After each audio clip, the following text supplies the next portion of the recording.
अभी से कुछ देर पहले शर्जील इनाम मेमन साहब ने गुफ्तगू की। उन्होंने कहा कि कुछ जमातों ने सानिया गुल प्लाजा के हवाले से बड़ा मनफी रवैया अपनाया और बहुत गलत बातें की, जिनमें MKM जो है सर फहरिस्त है। और उन्होंने कहा कि MKM के रहनुमाओं से सिक्योरिटी वापस नहीं ली गई, बल्कि खालिद मकबूल को 10 सिपाही दिए गए और मुस्तफ़ा कमाल की तो इससे भी ज़्यादा सिक्योरिटी मौजूद है। और MKM की जो सियासत है वो दफन हो चुकी है। जबकि अभी फारूक सत्तार जो गुफ्तगू कर रहे थे, उन्होंने कहा कि हमारी सिक्योरिटी वापस ले रहे हैं और ये रवैया बिल्कुल बर्दाश्त नहीं किया जाएगा। हकीकत क्या है, चल क्या रहा है आखिर?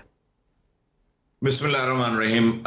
सिंध में तो कुछ भी नहीं चल रहा। सिंध में तो एक इजारादारी चल रही है, एक कब्जा चल रहा है जो गुज़िश्ता 18 साल से पीपल्स पार्टी ने इस सिंध के ऊपर किया हुआ है। और वो नाम नेहाद मैंडेट जो उन्होंने हासिल किया, नाम नेहाद मैंडेट है, और उसके जरिए वो एक रियासत के तौर पर इस सिंध को देख रहे हैं और रियासत के तौर पर चला रहे हैं। चंद खानदान, आप इसमें जरा कैलकुलेट कर लें कि अगर ये 4 से 5 मिनिस्टर्स जो हैं ये आके पूरी स्टोरी सिंध हुकूमत की सुनाते हैं और इतने जबरदस्त अंदाज में उसकी मैनिपुलेटेड स्टोरी सुनाते हैं कि ऐसा लगता है कि सिंध में तो मतलब दूध और शहद की नहरें बह रही हैं और यहाँ के शहरी जो है वो बड़ा इत्मीनान उनको मैसर करवा दिया है, जहां पर गटर खुले हुए हैं, बच्चे गिर रहे हैं, बच्चों की जानें जा रही हैं, बुजुर्गों की जानें जा रही हैं, रोड इंफ्रास्ट्रक्चर तबाह हो चुका है, स्ट्रीट क्रिमिनल उरूज के ऊपर हैं, डाकू यहाँ पर दंदनाते घूम रहे हैं,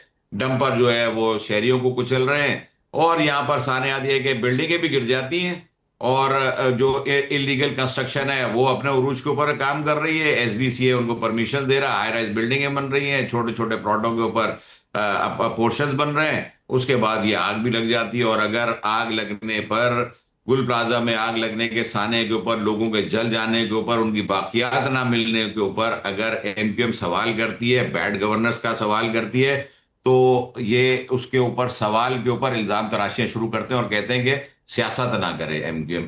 भाई सियासत क्या है? सियासत को क्या समझा हुआ इन्होंने कि अगर इनको अगर कहीं पे क्वेश्चन करेंगे तो ये उल्टा रिटेलिएट करते हैं। ये 4 से 5 मिनिस्टर्स हैं, आप उनके नाम सब जानते हैं कि ये 4 से 5 लोग हैं जो पूरे सिंध को संभाल के बैठे हुए और पूरे सिंध को जो है बता रहे हैं कि हमने बहुत अच्छा एक मिसाली बना दिया है, और उसको प्रेसिडेंट हाउस के अंदर अपने चेयरमैन से तकरीर करवाते हैं कि हमारा मुकाबला तो दुनिया के मुल्कों से है, सिंध का मुकाबला पाकिस्तान में तो किसी शहर से नहीं, वाकई में नहीं। तो वो दुनिया के ममालिक हो सकता है, वो सूडान के, नाइजीरिया, अल्जीरिया के ममालिक हो सकते हैं, किसी ऐसे मुल्क का जिसको नाम भी शायद दुनिया के नक्शे पे कहीं नजर ना आता हो, उन ममालिक से हो सकता है इनका मुकाबला हो रहा। पाकिस्तान में लाहौर से तो नहीं हो रहा, रावलपिंडी से भी नहीं हो रहा, और पाकिस्तान के और बहुत सारे शहर, इवन पेशावर से भी नहीं हो रहा, जहाँ के सफाई का निजाम भी बेहतर है, जहाँ के रोड इंफ्रास्ट्रक्चर भी बेहतर है। तो ये तो तबाही है। हसन साहब, गुल प्लाजा की अगर हम बात करें तो उस पर हुकूमत पर बहुत से सवालात उठाए गए, हुकूमती कारकर्दगी पर अभी भी बहुत से सवालात उठाए जा रहे हैं, जिस पर वो कहते हैं कि हम ये नहीं कहते कि आप इख्तलाफ ना करें, लेकिन आप सियासी बयान ना दें सारे मामले पे, क्योंकि बहुत सारे लोग हैं उन्होंने अपनी जानें गंवाई हैं। अभी आपकी जमात का इस पर क्या मौक़िफ़ है और आइंदा की हिकमत अमली क्या होनी चाहिए, क्या इक़दाम होना चाहिए? दूसरा, एक निजी चैनल के एंकर हैं, उनकी जानिब से ये मशवरा दिया गया था कि इसको प्राइवेटाइज कर दें सिंध को, अगर आप संभाल नहीं सकते तो उस पर काफ़ी एक्शन लिया गया। उस पर काफ़ी लोग जो हैं वो आग बगोला भी हुए कि ये किस तरह से ऐसी बात कर सकते हैं प्राइवेटाइज करने की।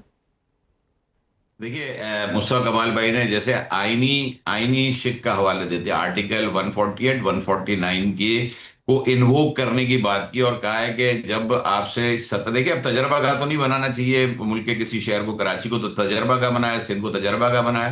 17 साल की नाकामियां, 18वें साल में पीपल्स पार्टी दाखिल हो गई है तवातुर के साथ। इससे पहले भी इनकी हुक्मरानी सिंध के अंदर रही है, लेकिन ये 18वां तवातुर के साथ साल है, कंटिन्यूस पीरियड है। तो क्या अब किस चीज की इनको निशानदेही करें? 18 साल से निशानदेहियां कर रहे हैं, ऐसे ही। ठीक, अच्छा, MKM शहरी जो है, आपको हमारी आवाज आ रही है साबिर साहब? हसन साहब, ठीक है। हसन साहब, MKM शहरी जो हैं वो सिंध के तहफ़्फ़ुज़ और आवाम की हिफाजत के लिए आइंदा क्या हिकमत अमली अपनानी चाहिए? और दूसरा, सियासी कशीदगी की कमर तोड़ने के हवाले से हम देखते हैं कि सियासत जो है ना, जब बहुत सारे मामलात में आ जाती है तो वो मामलात वैसे भी ठीक नहीं चलते। तो अब आपकी जमात का इस मामले में क्या मौक़िफ़ है, क्या इक़दाम करने चाहिए, और प्राइवेटाइजेशन के हवाले से आप क्या कहते हैं? नहीं, देखिए, प्राइवेटाइजेशन तो सोल्यूशन नहीं है। आइन में कहीं इसका कोई तरीकेकार वजह नहीं किया। आइन में तो तरीकेकार ये वजह किया गया कि अगर किसी शहर के अंदर वफाक चाहे तो वो अपने कंट्रोल में उसको ले सकती है। आर्टिकल 148, 149 इसके लिए बड़ा क्लियर है। और अगर ये आर्टिकल आइन में मौजूद है, जिसको शहीद जुल्फिकार अली भुट्टो ने 1973 में इंसर्ट किया था, देखिए 18वीं तरमीम में नहीं आया, उससे पहले 17वीं में भी नहीं आया, 16वीं में नहीं आया, ठीक। 27वीं में भी नहीं आया। ये 1973 के ओरिजिनल आइन का हिस्सा है। तो जब ओरिजिनल आइन का हिस्सा है तो क्योंकि मेरे ख्याल से शहीद जुल्फिकार अली भुट्टो साहब को ये इल्म था कि उनके उनके जाने के बाद ठीक है, आपका ये मानना है कि प्राइवेटाइजेशन करना किसी तरह का भी कोई कानूनी इसमें मौजूद नहीं है। बहुत शुक्रिया। हमारे साथ मौजूद थे हमारे मेहमान हसन साबर साहब और इस मामले पर गुफ्तगू कर